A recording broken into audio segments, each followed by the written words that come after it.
Halo, assalamualaikum warahmatullahi wabarakatuh. Welcome back to my YouTube channel. Nah, bertemu lagi dengan aku Danti.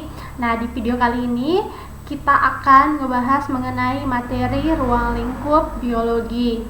Nah, sebelum itu, bagaimana kabarnya kalian pada hari ini? Semoga kalian tetap sehat dan tetap semangat untuk belajarnya.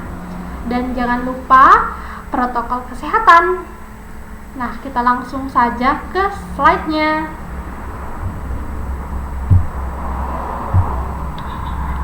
Nah, materi yang akan kita pelajari pada hari ini adalah ruang lingkup biologi. Nah, ini untuk di kelas 10 di semester 1. Nah, pertanyaan yang pertama muncul yaitu, apa itu biologi?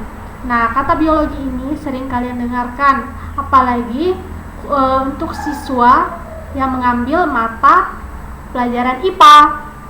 Nah, biologi ini berasal dari bahasa Yunani yang terdiri dari dua kata, yaitu bios yang artinya hidup dan kehidupan, dan logos artinya ilmu.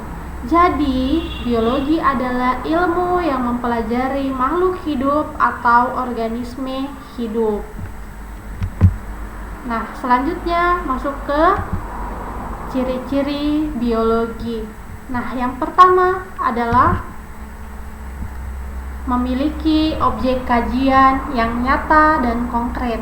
Nah, maksudnya di sini adalah setiap ilmu memiliki objek kajiannya masing-masing. Nah, contohnya jika matematika itu mengkaji angka, sosiologi mengkaji masyarakat, kimia mengkaji mengenai zat, maka biologi mengkaji objek yaitu makhluk hidup.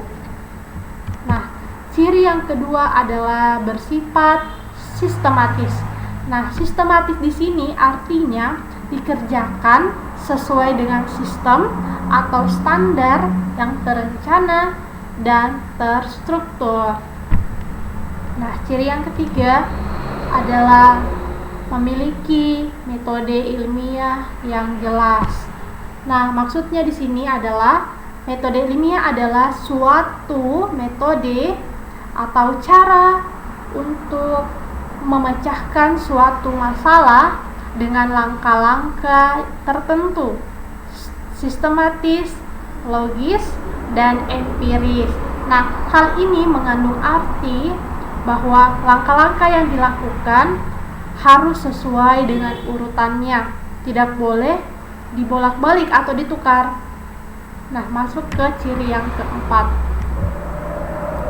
yaitu bersifat universal. Nah, universal di sini maksudnya adalah kebenaran yang disajikan dalam ilmu pengetahuan harus berlaku secara umum. Nah, ciri yang kelima, bersifat objektif. Nah, objektif di sini berarti kebenaran yang tidak dipengaruhi oleh perasaan atau opini.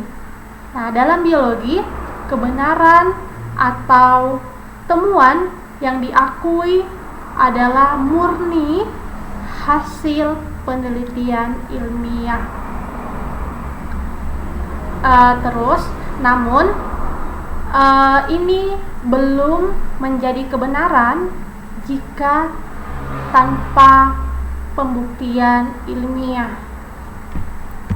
Nah, masuk yang ciri keenam, yaitu bersifat analitis. Nah, analitis di sini maksudnya penalaran logis. Nah, biologi yang berkembang hari ini terbagi menjadi beberapa bidang khusus yang berhubungan secara luas. Nah, ilmu yang spesifik ini adalah hasil dari metode analitis. Nah, ciri yang terakhir adalah bersifat empiris. Nah, hasil yang didapatkan dari kejadian yang nyata yang benar-benar terjadi. Kemudian bukan merupakan karangan atau berbasis hanya dari opini semata dari peneliti itu sendiri. Nah, selanjutnya masuk di cabang-cabang ilmu biologi. Nah, di dalam cabang-cabang ilmu biologi ini terdapat banyak sekali bidang-bidang khusus yang merupakan pengembangan dari metode ilmiah. Nah, di sini aku hanya menuliskan beberapa contoh yang sering kita dengarkan di dalam kehidupan sehari-hari. Nah, kalian juga bisa mencarinya lagi untuk menambah wawasan kalian. Nah, di sini cabang-cabang biologinya akan dibagi berdasarkan objek kajiannya. Materi cabang-cabang ilmu biologi.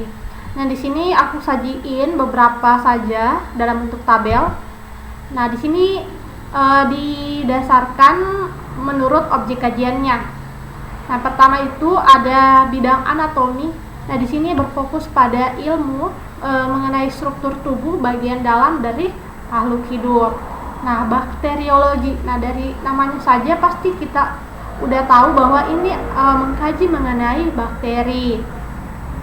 Dan yang ketiga itu adalah entomologi. Salah nih tulisannya, guys. Wah. Nah, ini adalah beberapa cabang ilmu yang saya tuliskan di sini. Yang pertama itu ada cabang ilmu dari anatomi. Nah, di sini dia berfokus pada ilmu tentang struktur tubuh bagian dalam dari makhluk hidup. Nah, bakteriologi di sini. Nah, dari namanya saja pasti kita sudah bisa langsung tahu bahwa ini adalah ilmu yang mempelajari tentang bakteri. Yang selanjutnya ada entomologi. Nah, di sini mempelajari tentang serangga. Terus genetika, dari gen, kata gen, pasti ini berkaitan dengan pewarisan sifat.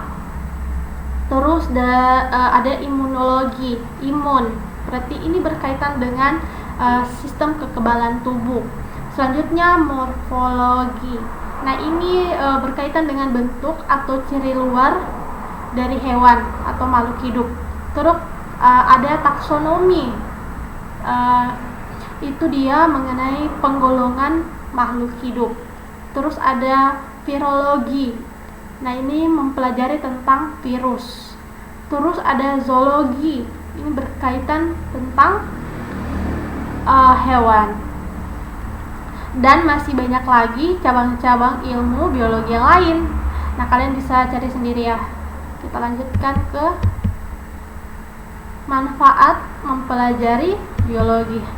Nah, di sini yang pertama ada di bidang pertanian, di mana di sini adalah petani itu dapat memilih dan menghasilkan jenis tumbuhan yang bersifat unggul. Ini dilakukan melalui rekayasa genetika sehingga menghasilkan produksi pangan yang dapat meningkat. Nah, biasanya itu contohnya adalah buah tomat. Biasanya kan tomat itu berwarna merah, hijau. Kemudian menjadi tomat yang berwarna ungu. Nah, di sini juga di bidang pertanian kita dapat menemukan beberapa bibit unggul melalui proses hibridisasi. Nah, pengendalian hama secara biologis karena penggunaan pestisida itu sangat berbahaya bagi lingkungan. Dan untuk meningkatkan produksi pangan bisa dilakukan melalui rekayasa genetika dan juga melalui kultur jaringan. Nah, selanjutnya itu di bidang peternakan, di mana peternak ini dapat menghasilkan bibit unggul dengan cara kawin suntik atau biasa disebut dengan inseminasi dan kawin silang atau bastar. Nah, contoh hasil hewan dari jenis unggul adalah ayam ras, ayam broiler, sapi perah, dan sebagainya. Masuk di bidang kedokteran. Nah, di sini dokter itu dapat mengusahakan penyembuhan terhadap suatu penyakit melalui berbagai macam perbaikan, yaitu dengan mengganti jaringan atau organ yang rusak. Selanjutnya kita masuk ke bidang industri. Nah, di sini manusia itu dapat memanfaatkan dan mengembangkan berbagai bagian dari tubuh tumbuhan dan hewan menjadi bahan baku industri, misalnya dalam pembuatan yogurt, dan juga melalui tanaman kina, yaitu sebagai obat malaria. Nah, selanjutnya di bidang perikanan, di mana sini pemanfaatan biologi dalam bidang perikanan itu seperti dibuatnya tambak yang merupakan upaya budidaya ikan, dan dalam usaha pelestarian ekosistem perairannya. Contohnya itu dalam pembuatan tadi tambak-tambak, terus ada karambal jala apung, terus maupun rumpon, terumbu karang, hutan mangrove, dan hutan bakau. Selanjutnya dalam bidang kriminologi. Nah, ini biasanya untuk menyelesaikan beberapa kasus dalam perebutan hak asuh anak di pengadilan, itu dapat diselesaikan dengan adanya hasil tes DNA, dan ini juga bisa untuk membantu orang tua menemukan anaknya yang hilang atau membuktikan bahwa si anak tersebut merupakan benar-benar anak kandung dari orang tua. Ini bisa dilakukan karena di dalam DNA itu memiliki kesamaan enzim retriksi dengan kedua orang tuanya. Nah, selanjutnya kita masuk ke tingkat organisasi kehidupan.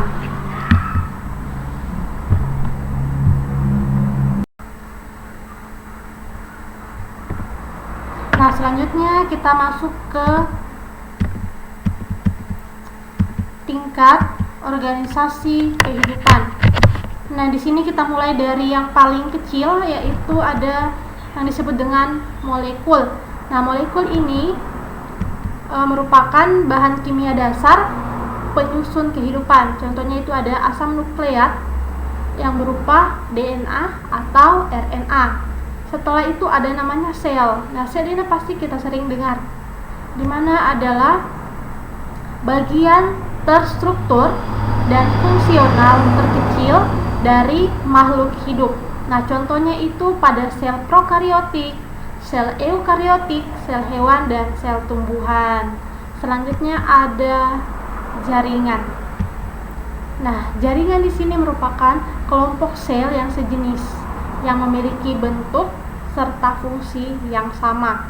Nah, contohnya itu ada jaringan epitel, jaringan otot, jaringan epidermis, dan jaringan meristem.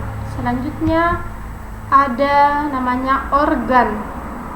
Nah, organ di sini merupakan kumpulan dari beberapa jaringan yang berbeda dan saling bekerja sama untuk melakukan fungsi tertentu. Contohnya itu pada akar, batang, jantung, dan mata. Terus ada yang namanya sistem organ. Nah, di mana sistem organ itu merupakan kumpulan dari beberapa organ yang saling tersusun membentuk sistem tertentu dan saling berinteraksi. Contohnya itu ada sistem pernafasan dan sistem pencernaan. Selanjutnya kita masuk di organisme atau individu. Ini merupakan satu makhluk hidup tunggal yang terdiri dari gabungan beberapa sistem organ. Contohnya ada manusia, kucing, pohon mangga, dan pohon rambutan. Selanjutnya ada populasi. Nah, populasi itu merupakan kumpulan dari individu suatu spesies yang hidup di suatu tempat dan dalam waktu tertentu. Contohnya adalah sekumpulan pohon kelapa, padi, sekumpulan harimau, atau ayam.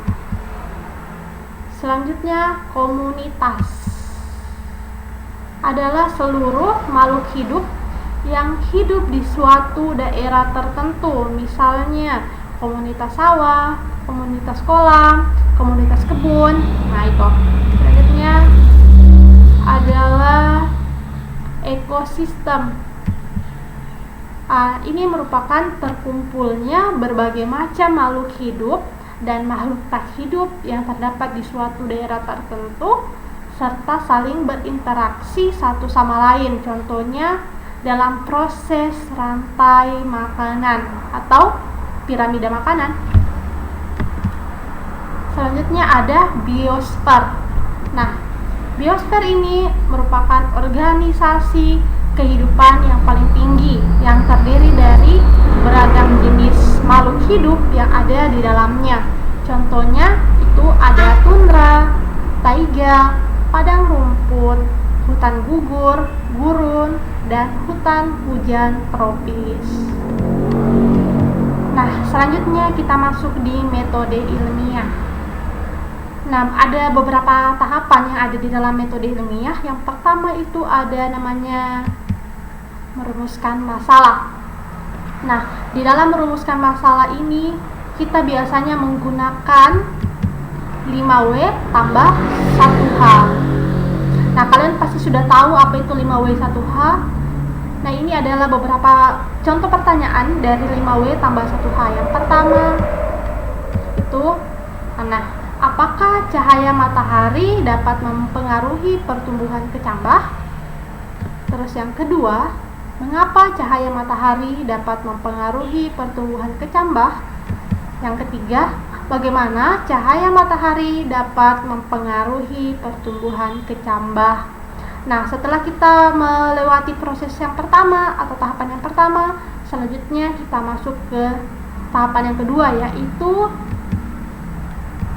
melakukan observasi. Nah, observasi di sini berkaitan dengan pengumpulan data. Nah, pengumpulan data ini bisa dilakukan melalui studi literatur, yaitu dengan membaca beberapa jurnal, buku. Terus yang kedua melalui studi lapangan secara langsung. Jadi kita itu langsung turun ke tempat yang kita ingin menjadikan lokasi dari suatu penelitian. Nah, di sana kita bisa mengamati menggunakan seluruh panca indera kita, dapat langsung mewawancarai orang yang ada di lapangan yang terkait dengan pengumpulan data penelitian kita.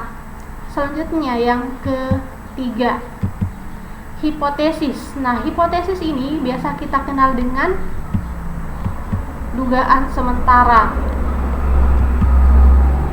Nah, di sini saya memberikan contoh judul penelitian, yaitu pengaruh cahaya matahari dapat mempengaruhi pertumbuhan kecambah. Nah, di sini bisa kita menuliskan dua hipotesis. Yang pertama itu adanya hipotesis 0 atau H0. Di sini itu menyatakan bahwa tidak ada hubungan antara variabel bebas dan variabel terikat. Nah, contohnya di sini, cahaya matahari itu tidak mempengaruhi pertumbuhan kecambah. Terus untuk hipotesis alternatifnya atau H1 atau HA itu menyatakan ada hubungan antara variabel bebas dan variabel terikat. Contohnya itu cahaya matahari mempengaruhi pertumbuhan kecambah. Di sini saya salah tulis. Nah, di sini saya memberikan contoh mengenai pengaruh cahaya matahari dapat mempengaruhi pertumbuhan kecambah. Nah, di sini dapat lahir dua hipotesis, yaitu hipotesis 0 atau H0 yang menyatakan bahwa tidak ada hubungan antara variabel bebas dan variabel terikat. Nah, contohnya itu bahwa cahaya matahari di sini tidak mempengaruhi pertumbuhan kecambah. Terus hipotesis alternatif H1 atau HA sini menyatakan adanya hubungan antara variabel bebas dan terikat. Contohnya bahwa cahaya matahari ini mempengaruhi pertumbuhan kecambah. Terus tahapan yang keempat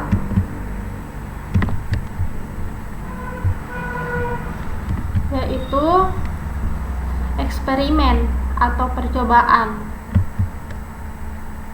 Nah, di dalam melakukan eksperimen atau percobaan ini kita melakukan berbagai metode untuk membuktikan hipotesis tersebut.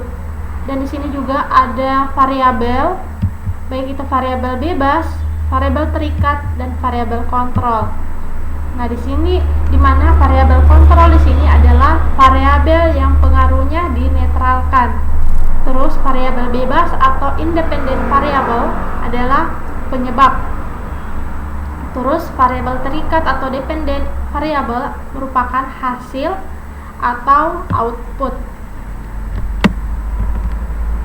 Nah, di sini kita membahas tentang tadi juga pengaruh cahaya matahari terhadap pertumbuhan kecambah. Nah, di mana situ ada variabel bebasnya merupakan lokasi penyimpanan. Di sini merupakan tempat yang terang atau yang gelap. Terus variabel terikatnya itu pertumbuhan kecambah. Terus variabel kontrolnya itu ada pemberian air, tanah, dan jenis tanaman yang sama. Nah, di dalam eksperimen juga itu ada beberapa jenis-jenis data. Yang pertama, jenis data berdasarkan cara memperolehnya. Yang pertama itu ada data primer, adalah data yang didapat atau dikumpulkan secara langsung tanpa perantara dari objek yang diteliti atau orang yang melakukan penelitian. Selanjutnya, data sekunder adalah data yang diperoleh dari pihak atau sumber lain yang telah ada. Nah, ini contohnya itu beberapa jurnal atau buku yang menjadi sumber rujukan kita, seperti itu. Terus yang kedua itu jenis data berdasarkan sifatnya. Nah, ada data kualitatif, adalah data deskriptif atau data yang tidak berbentuk angka. Nah, biasanya ini dinyatakan dalam bentuk verbal, simbol, atau gambar. Selanjutnya data kuantitatif atau kebalikan dari data kualitatif, adalah data yang dinyatakan dalam bentuk angka yang diperoleh dari suatu penelitian, pengukuran, atau observasi. Terus langkah yang terakhir yaitu kesimpulan.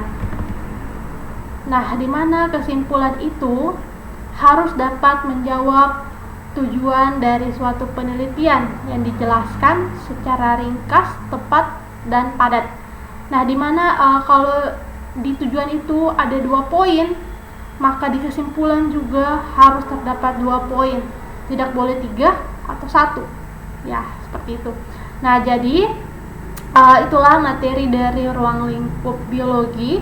Nah, untuk materi selanjutnya kalian jangan lupa untuk stay tune di YouTube ini dan di channel official, dan nyalakan juga notifikasinya biar kalian tuh tidak ketinggalan video-video terbaru dari aku. Dan saya ucapkan terima kasih banyak atas perhatiannya, dan jangan lupa follow Instagram aku dan juga komen untuk kalian mau dibuatkan video tentang materi apa lagi. Assalamualaikum warahmatullahi wabarakatuh. Sampai jumpa.